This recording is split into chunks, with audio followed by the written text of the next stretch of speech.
dari ini kita kembalikan lagi kepada dialog Satu Ponoroyo Genggong. Ya, akibat dari akan munculnya Satu Ponoroyo tadi dibicarakan oleh para leluhur yang muksa. Nah, Satu Ponoroyo Genggong ini dideteksi oleh para ahli-ahli sejarah. Itu kemungkinan itu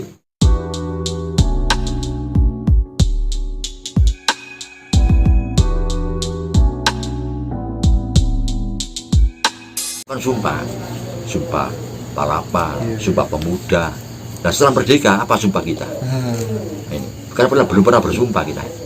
Ini mudah-mudahan didengar sama pemimpin Republik ini. Nah itu, nah bagaimana mekanismenya ya pelaksanaan itu pemerintah gampang seperti itu. Gimana Pak? Ya kan bisa diatur kan dengan mudah, jangan muda-muda. Misalnya, nggak tahu lah gimana caranya. Kita harus bersumpah. Kita sebagai rakyat ya, terus mendengar tokoh-tokoh tentang persatuan, kan akhirnya kurang percaya kita. Misalnya saya mengutuk dengan perpecahan ini loh, padahal dia memecah belah. Misalnya dia, kita tidak tahu kan. Nah, ini jadi kita kita baru percaya kan mereka bersumpah, kita bersumpah semua. Nah, karena apa? Karena sumpah itu dampaknya bisa tidak pada pribadi, pada keluarga. Ini orang tidak berani. Maksudnya gimana? Nah, coba sekarang ya, orang mau diangkat sebagai pejabat, kan ada sumpah gitu. Iya betul. Ada sumpah.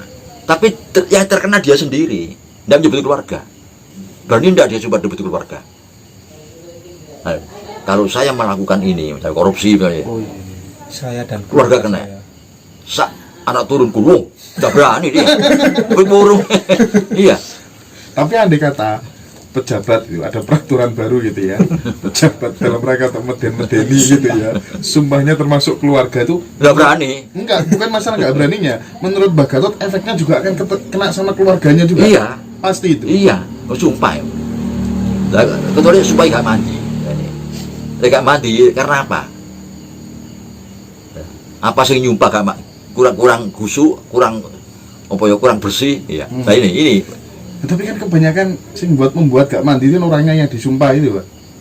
Nah itu tidak ngerti. Ini perlu pembahasan yang lebih dalam itu. Ini. Jadi yang menurut saran saya dengan kembali ke doktrin ini dengan upacara-upacara simbolis tentang Tirta Amerta ini itu nanti diikuti dengan sumpah tadi, sumpah Bhinneka Tunggal Ika itu. Nah itu baru alam akan menyambut dengan gembira. Iya, percaya bisa nang menungso ya. Iya, percaya ya. Iya Mbak, itu harus benar-benar ditekankan nanti. Iya ya. Berarti memang berbicara tentang sumpah nih Mbak. Kalau saya kan tahunnya Mahabharata itu kan dari film Mbak. Iya. Di Mahabharata itu kan banyak sekali sumpah-sumpah yang terjadi. Sumpahnya ibunya Kurawa dan lain sebagainya itu kan. Terus kadang disambut dengan iringan petir gitu Pak. Apakah memang orang zaman dulu begitu Pak? Sumpahnya sering jadi kenyataan gitu? Yang sering kita lihat di film-film, memang tiap kali ada sesuatu yang berbentuk sumpah atau pernyataan, tahu-tahu disambut dengan oleh alam. Nah, kemungkinan dulu begitu. Alam menyambut, menyaksikan, alam ikut menyaksikan. Nah ini bagaimana ini pengertiannya? Kan sekarang tidak pernah terjadi. Masa terus ono bupati sumpah terus petir keluar? Tidak. Ini. Nah kemungkinan dulu begitu. Iya Pak. Itu. Oke, break dulu Pak Gatot. Iya. Oke, saya kok terus terang masih agak penasaran dengan itu Mbak, statementnya beberapa sesepuh sepuh itu, raja-raja yang muksa di tanah Jawa berkumpul bersama, itu barangkali bisa diperjelas lagi, kira-kira ngambil peran apa begitu. beliau-beliau ini Mbak. Tadi seperti yang saya sebutkan di awal, ada Patih Gajah Mada, Ratu Sima, Brawijaya dan lain sebagainya, ada Prabu Siliwangi. Itu monggo Pak Kadep. Saya tarik lagi sedikit poin-poinnya tadi yang saya ulangi. Jadi pada saat terjadinya dialog antara Sabto Polono Genggong dengan Syekh Subakir, kita mempertanyakan di mana posisi bangsa Eropa kalau sudah masuk. Ini yang perlu dipertanyakan. Di pihak mana bangsa Eropa ini? Nah, di pihak kita, apa di pihak Sabto Palono, apa di pihak Subakir, atau punya dia ambil posisi sendiri, memberi keuntungan dari dialog itu. Nah, ini yang perlu digali. Dan yang kedua, bahwa penghancuran Mojopahit ini merupakan titik kulminasi perubahan peradaban dari kosmogoni ke humanisme tadi. Nah, titik ini justru melanggar dari apa ya, kesempatan sendiri yang ternyata yang dimaksud dengan demi nilai kemanusiaan ini malah menghancurkan alam. Ini kan melanggar, sehingga sekarang ini manusia ini berhadapan dengan peradaban sendiri. Antara manusia dengan peradaban itu sekarang berhadapan, tarung. Jadi antara manusia dengan peradaban itu tarung, dengan buah dari peradaban itu, ya teknologi ini. Jadi di mana manusia itu sendiri lama-lama menjadi robot, diganti, dan apa ya, aktivitas kegiatan kerja manusia diganti robot jadi manusia, kan begitu Pak? Ini kan terjadi sudah agak jauh nih berlangsungnya, di mana tugas manusia digantikan oleh mesin, digantikan oleh mesin, oleh robot. Katakanlah pengertian robot ini secara luas ya, semua teknologi itu robot yang menggantikan pekerjaan manusia, tambah lama tambah nemen, sehingga dikhawatirkan bisa kelak manusia jadi robot jadi manusia. Nah, ini kebingungan kita ini sebetulnya. Itu ada kekhawatiran seperti itu, jelas akan terjadi. Manusia jadi robot jadi manusia. Akan terjadi. Dan sekarang pun kita sebagian kita robot, sebagian kita ini. Dan robot sebagian jadi manusia. Ini tidak kita sadari. Jadi tentang mesin apa saja, teknologi itu merubah, karena kita kebablasan, manusia menjadi robot menjadi manusia, dan berhadapan sekarang ini. Pengertiannya manusia akan dihancurkan oleh peradabannya sendiri. Jadi manusia akan dihancurkan oleh peradabannya sendiri. Nah, yang kedua tadi yang saya sebutkan tentang sumpah tadi, kita harus bersumpah dengan dasar Bhinneka Tunggal Ika.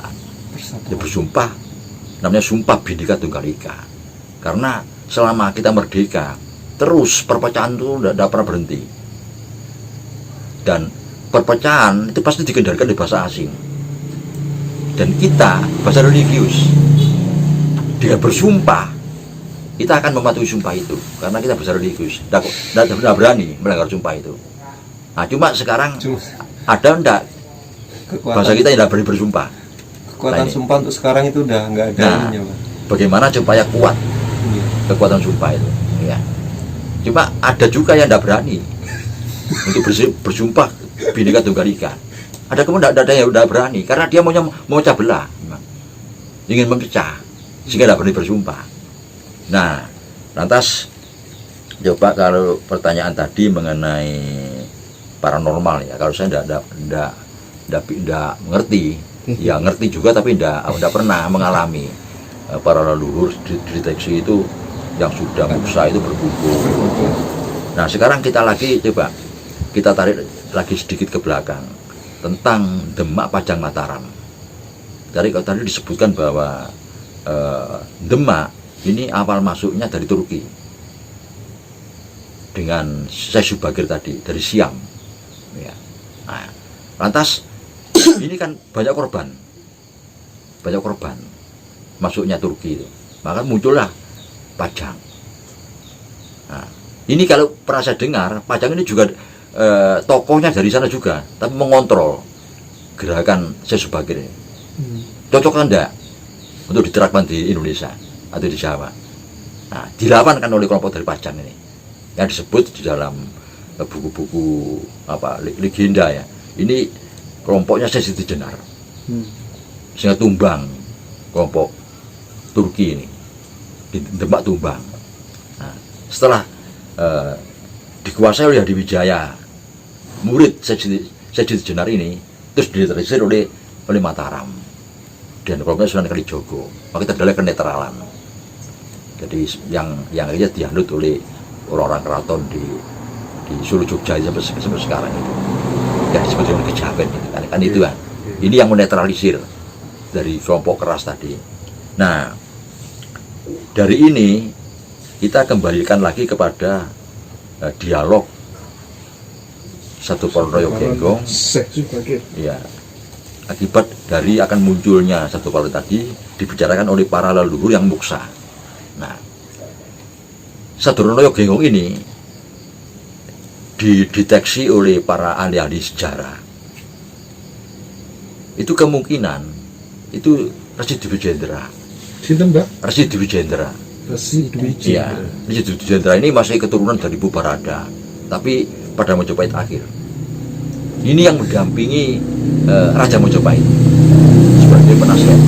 Tapi ciri fisiknya sama seperti yang digambar-gambar itu, Pak, enggak? Nah, itu sudah dimitoskan. Oh, gitu. Secara mitologinya begitu. Itu memang sengaja ya? Iya. Jadi Resi Dwi Jendra ini resi yang sudah mumpuni, yang sudah mempunyai ilmu spiritual tinggi, sehingga digambarkan dia itu seperti Semar. Jadi mampu dan matinya juga muksa. Dia punya tingkatan yang tinggi, menembak kepada Dat yang maha agung gitu loh.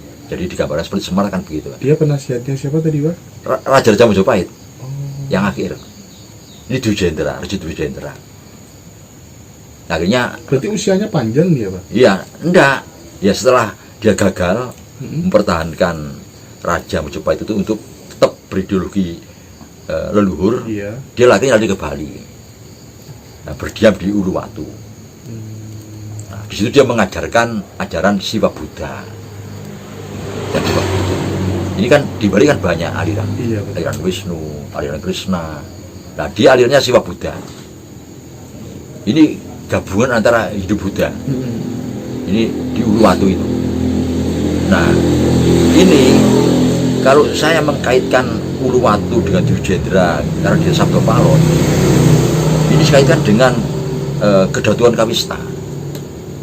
Ternyata Kedatuan Kawista ini punya kelompok sendiri, kelompok Wisnu. Jadi aliran Wisnu. Padahal kalau kita amati Kedatuan Kawista ini, dari namanya Kawista. Kawista itu pohon kawisto itu ya. Pohon kawis. Kawista ya, iya kan ada. Yang bisa dimakan enak itu. Nah, ini ibarat mojo tapi kecil. Kalau saya mengatakan persis mojo, rasanya sama antara mojo yang besar dengan Kawista ini. Nah, ini gambaran bahwa Mojopahit masih ada sampai sekarang, yang Bali itu. Nah, rupanya perjanjian Sabdo Palono di sini. Sisakan Bali, makanya Bali bertahan. Karena memang dari OD tidak boleh menurut perjanjian. Nah, rupanya kenapa kok disisakan di Bali? Kelak kalau kembali lagi dari sini munculnya. Namanya juga gitu. Iya, kembali lagi, iya. Nah, disinilah timbul pengertian bahwa antara Bali, Jawa, Sunda, Madura, Iya, satu ya, rangkaian. ini akhirnya saling mengisi. Lah, apakah Bali itu punya ajaran lahir dan batin? Apa cuma lahirnya saja? Apa berikut batinnya? Apa batinnya di Jawa? Nah, ini kan tidak tahu kita. Nah, ini rupanya itu yang kalau ada para leluhur berdialog untuk menyambut lahirnya peradaban baru. Ini yang mau didialogkan. Jadi kata-kata Dwijendra ini, yang akhirnya dia muksa di Uluwatu, di apa Pura Uluwatu itu, ini yang mengajarkan Siwa Buddha itu. Nah, rupanya terus dari cerita panjang tadi, nah kita tarik lagi, kita ambil pada abad pertengahan, di mana perubahan titik kulminasi merubah doktrin kosmogoni menjadi humanisme ini, itu di dalamnya itu ada orang yang memanfaatkan. Nah, yang sering yang pernah saya ungkapkan tentang Freemason ini. Nah, ini berperan. Makanya tadi pertama saya ucapkan Jawa-Jawi Moto Siji. Nah, ini berhadapan antara Freemason dengan Jawa-Jawi Moto Siji ini. Bab sama, simbolnya sama, mata satu. Nah, ini yang ngasih. Dan saya sebutkan juga bahwa Freemason ini berasal dari Jawa, kan begitu. Tapi sudah turun-temurun menjadi orang sana, terus bertaburan darah menjadi orang sana, dan di sini masih asli. Nah, ini yang mungkin apa yang kaitannya di situ. Ada depannya kenapa, Mbak? Ya berebut bener. Itu sifat manusia sudah itu. Rebutan bener. Itu tidak akan bisa berhenti. Rebut benar itu. Tapi memang apa ya? Manusia sudah harus mengakui bahwa teknologi ini tidak boleh kebablasan. Sehingga dengan kebablasan mengeruk semua materi-materi yang memperkuat bumi ini dikeluarkan untuk kepentingan manusia. Alasannya demi kemanusiaan. Bumi tambah lemah, gunung mudah meletus, tsunami mudah terjadi karena buminya lemah.